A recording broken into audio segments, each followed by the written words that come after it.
Good evening, fellas, and welcome to, well, another video on my channel.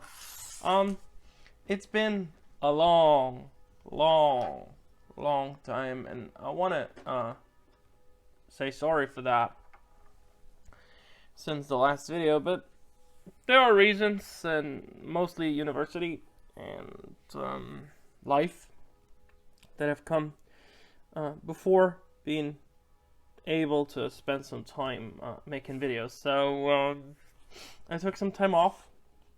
I didn't take time off from actually modeling. There was always like 1 or 2 hours a week where I could just sit down and just relax and just do stuff. And as you can see, the little Panzer III from a diorama piece has come quite a long way, and is base painted, and washes have been added, and I just realized that I need to paint the towing cable. And yeah, the helmet of course is not painted. That's on here. That's just on there to see how it looks.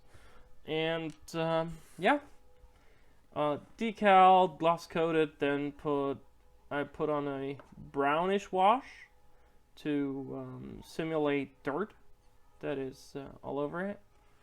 And as you can see here, the way in which the whitewash has been washed off of the chassis. I think it looks really nice. The way the paint work looks really good. I'm happy with it, at least, and I think that's the most important thing for me, at least. Yeah. Next up will be finishing the wheels. The other side is still not painted, and I have to paint them. And I've made the suspension workable, and I'll tell you more about that in a bit.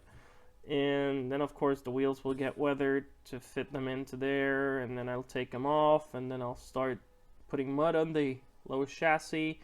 The vehicle will be matte coated first, and I'll start like using oils and like dot filter maybe. I don't know about that though.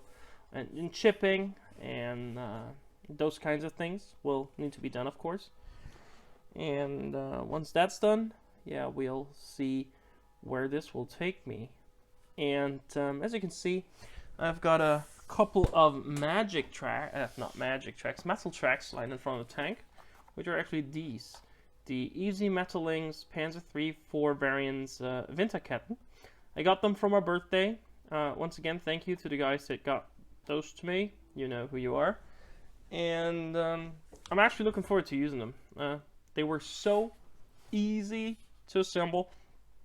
I think it took me 15 minutes per track run, which is insane.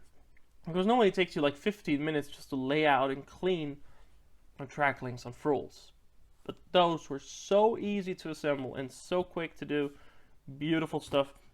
If you want to watch a tutorial on how to do them, Hamilcar Barkas has done one. So just YouTube his channel, Hamilcar Barkas, Easy Metalings, should take you directly to the video. Got a bunch of figures. I had to Frankenstein this little dude here, who's gonna sit in there. He is like a mixture of 3 different figures. And I've got a commander, although I'm still like debating which commander actually to use. I think I'm gonna go with this little dude, but I'm not 100% sure. But I like the way they look. I like the way they have those winter hats on. I think that makes them look good. And I added a bunch of figures that will go on the diorama base. This Panzer officer and this SS guy, they will go on there. They will look beautifully, I guess. And yeah, so that's the update on the Panzer III, but there's more. I will quickly reset the bench. I'll show you what I've done with the Tiger 625-2, and once that's done, I'll get the diorama base off of the shelf. It's already up on the shelf because it's almost there. Just a couple of things left to do, which will probably get their own 20-minute roughly video, which I'll tell you guys in a second. So, let me just clear the bench. Be right back.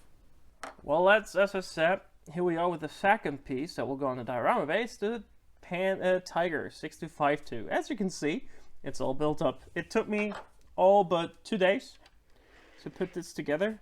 and for the road wheels to fall off, because they of course are not glued in place. To put this beauty together, I have to say I'm well impressed by the conception of this tank and like the model kit, because this is one of the early Dragon Tigers, one of like the first batch of Dragon Tigers to come out of the factory, and you still have all the aftermarket, like all the metal stuff and all the stuff. And considering that this probably is the best Tiger I've built so far, I'm just totally happy with how this came together. Like I said, it's 2 days, which is not a lot for like a 35th scale big cat. The only downside to the kit is it did not come with these, the engine deck grills. I had to get those out of another Tiger kit that I have lying around, and I'm not planning on building anytime soon. So yeah, that's a big downside, I guess, to this. So if you're planning on building this, you might want to get those in advance. Maybe, I think you can order them from Dragon, or maybe like Aber or some other aftermarket company should do them. Voyager, maybe, I don't know. Like I said, that was like one of the quickest builds I've done so far, and of course I have figures for this as well. Got this little dude who's going in there, and I've got this dude who is going to be in there, like this. And they will be talking to people that will be standing right of them, and you'll see exactly how this is designed to look like once I show you the diabase in a second. I will not mock up the tanks, because that's just, nah. Because I've done something to the diabase earlier today. I poured another layer of water, and I just don't want to interact with the diabase too much, because I'm afraid I could pollute the water more than I already did, which is kind of annoying me, but I'll show you guys in a second. And yeah, so this is where this is standing right now, the Tiger.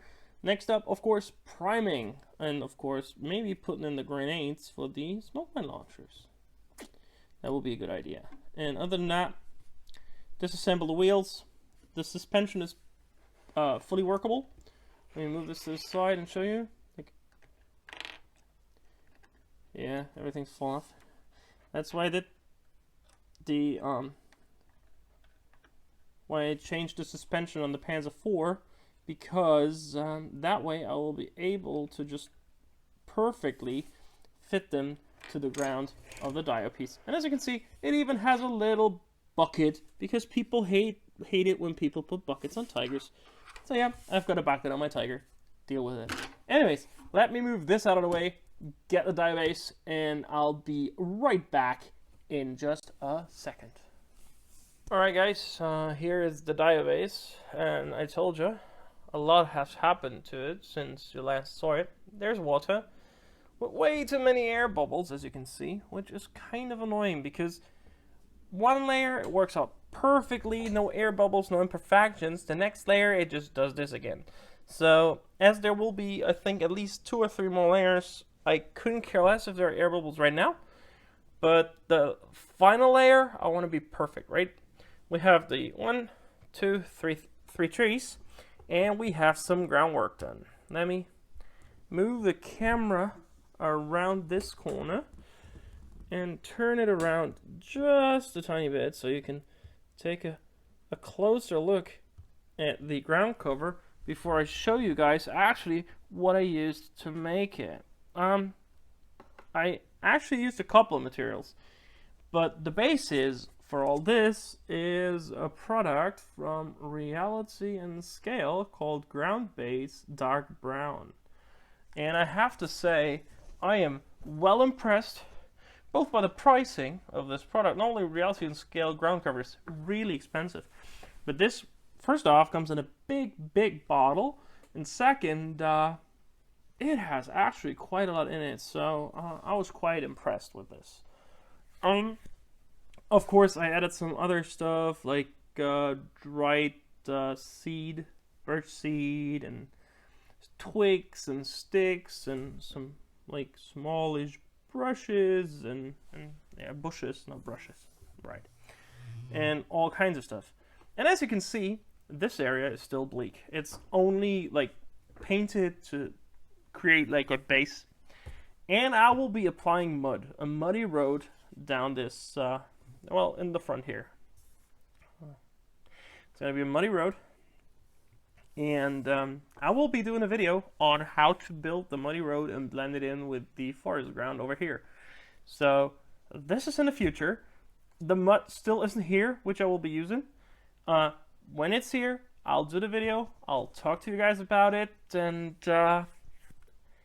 yeah, it's going to be fun, I promise you. And yeah, you'll be quite surprised, I guess, how well this will look. As am I, because I have to say I'm really happy with how this has turned out so far, because I knew it was going to be a big project, and I'm not the best like landscape builder, and I'm normally not happy with how my landscape and especially my ground cover looks, because I normally think it's like unrealistic and stuff, but this time I think this really looks like a forest ground, right? So yeah, I'm happy with how it looks. As you can see, actually, just the trees are throwing shadows and stuff like this, so actually quite nice here. Maybe I'll add a couple of pictures in a slideshow at the end of the video, just so you guys can take a closer look at all the stuff that's on here. And yeah, this sums up this video. Thank you guys for watching, and once again, I'm sorry for being away for a month. I've reached 2,000 subscribers now, although I was away for a month. Thank you guys so much. I appreciate each and every one of you. You all contribute to this channel. Once again, I appreciate you all from the bottom of my heart. Thank you. I hope the next video will be sooner. It should be, and it should be about the mud. See you guys soon. This is Halt Modeling. Always remember, the force with you. Bye, guys.